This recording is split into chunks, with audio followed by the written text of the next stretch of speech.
Hello students of class 12th, I am Suman Jambal and today we will discuss the question number 9th of exercise 13.2 chapter number 13 कर रहे हैं बच्चे हम probability. Question number 9th हमारे पास है if A and B are two events हैं such that probability of A is equal to 1 by 4, probability of B is equal to 1 by 2 and probability of A intersection B is equal to 1 by 8. Find probability of not A and not B. इसकी probability हमने find out करनी है. तो solution करेंगे. Solution में probability of A that is 1/4, probability of B 1/2 and probability of A intersection B is equal to 1/8. हमने निकालना बच्चे यहाँ पे probability of not A and not B. तो probability of not A and not B का मतलब है कि जहां पे भी नॉट आएगा वहां पे कॉम्प्लीमेंट लगेगा.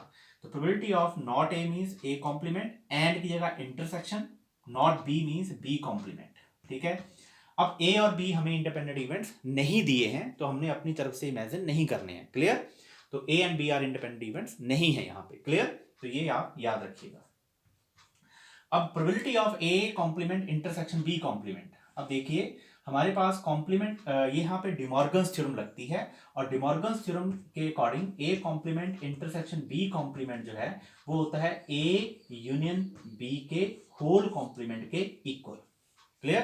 तो यहां पे हम लिख देंगे probability of A union B whole complement.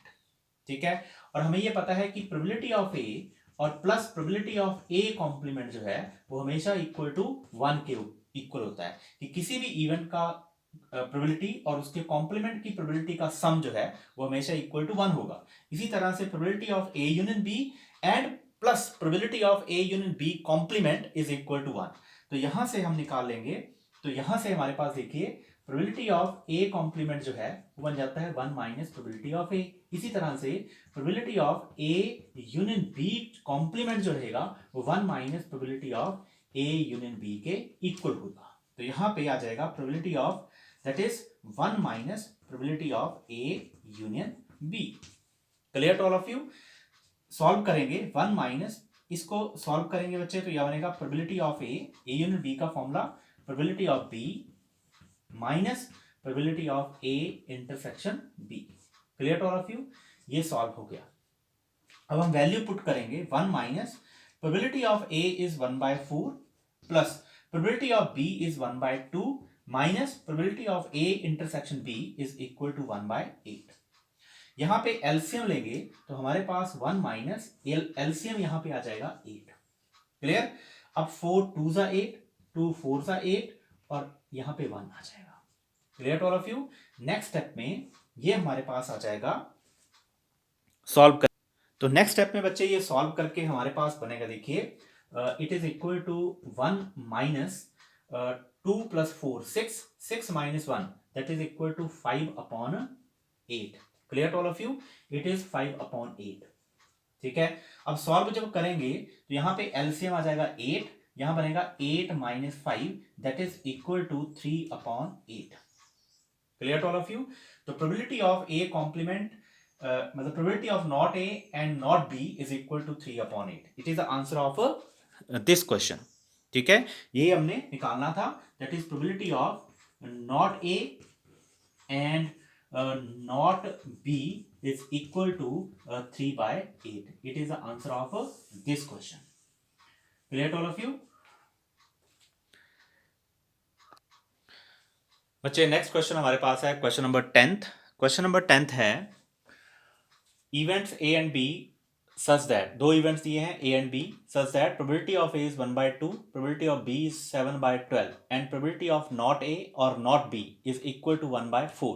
State whether A and B are independent और नॉट. हमने बताना है कि ए और बी इंडिपेंडेंट इवेंट्स हैं या नहीं हैं. Clear to all of you.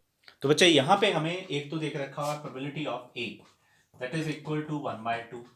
दूसरा दिया हुआ है probability of B that is equal to 7/12. और तीसरा हमें जो हमें दिया हुआ है third part that is probability of not A और नॉट बी. ठीक है. जब भी और दिया हो तो यूनियन आता है और नॉट दिया हो तो कॉम्प्लीमेंट आता है. तो probability of A complement union B complement यहां पे आएगा. क्लियर. अब हमें यहां पे पता है कि probability of A plus probability of A complement is equal to 1। किसी भी इवेंट की प्रोबेबिलिटी और उसके कॉम्प्लीमेंट की प्रोबेबिलिटी का सम हमेशा 1 के इक्वल होता है। तो यहाँ से और यहाँ पे हम डिमॉर्गन्स थ्योरम भी यूज करेंगे, ठीक है। तो यहाँ पे अगर हम यूज करें डिमॉर्गन्स थ्योरम तो A complement union B complement जो है वो हो जाता है ए इंटरसेक्शन बी का कॉम्प्लीमेंट, होल कॉम्प्लीमेंट। तो यहाँ पे आ जाता है बच्चे 1, that is probability of A intersection B का whole complement. Clear to all of you. अब यहाँ पे कॉम्प्लीमेंट का कॉन्सेप्ट यूज करेंगे तो प्रोबेबिलिटी ऑफ ए कॉम्प्लीमेंट जो है वो बनता है 1 माइनस प्रोबेबिलिटी ऑफ ए, और यही स्टेप हम यहाँ पे यूज करेंगे। That is probability of A intersection B का जो कॉम्प्लीमेंट है that is equal to 1 minus probability of A intersection B के इक्वल आएगा। क्लियर। तो यहाँ पे बन जाता है 1 minus probability of A intersection B. Clear to all of you. तो यहां से देखिए हमारे पास ए इंटरसेक्शन बी मिल जाएगा यहां से। क्लियर। तो ये जो हमारे पास प्रोबेबिलिटी ऑफ नॉट ए और नॉट बी था ये था हमारे पास गिवन दिया था 1/4। It is also equal to 1/4। It is equal to 1/4। This is also 1/4। तो यहां से हम क्या निकाल लेंगे, यहां से हमें probability of A intersection B निकल जाएगा। तो देखिए probability of A intersection B आ जाएगा, ये इसको इधर लेके आएंगे तो 1 minus 1/4 that is equal to 4 minus 1/4 that is equal to 3/4। तो probability of A intersection B हमारे पास आ जाता है 3/4। अब हमने चेक करना है कि दीज इवेंट्स आर इंडिपेंडेंट और नॉट। क्लियर। तो बच्चे कोई इवेंट्स इंडिपेंडेंट हैं या नहीं है तो उसके लिए हमें चेक करना पड़ता है कि probability of A intersection B जो है वो probability of A into probability of B के इक्वल होना चाहिए, तब इवेंट्स इंडिपेंडेंट होते हैं। तो क्या करेंगे, प्रोबेबिलिटी ऑफ ए और प्रोबेबिलिटी ऑफ बी का हम प्रोडक्ट फाइंड आउट कर लेंगे। ए इंटरसेक्शन बी तो हमने निकाल लिया 3/4। प्रोबेबिलिटी ऑफ ए हमारे पास है 1/2 और प्रोबेबिलिटी ऑफ बी हमारे पास है 7/12 दैट इज इक्वल टू 7/24। ये दोनों ही इक्वल नहीं आ रहे हैं। तो बच्चे यहां से हमारे पास जो निकल रहा है दैट इज 7/24। तो यहाँ पे हमारे पास आ रहा है कि probability of A intersection B जो है वो प्रोबेबिलिटी ऑफ ए और प्रोबेबिलिटी ऑफ बी के प्रोडक्ट के इक्वल नहीं है। इसका मतलब A and B are not independent events, ये इंडिपेंडेंट इवेंट्स नहीं है। Clear to all of you? It is the answer of this question. Clear to all of you? Thanks for watching.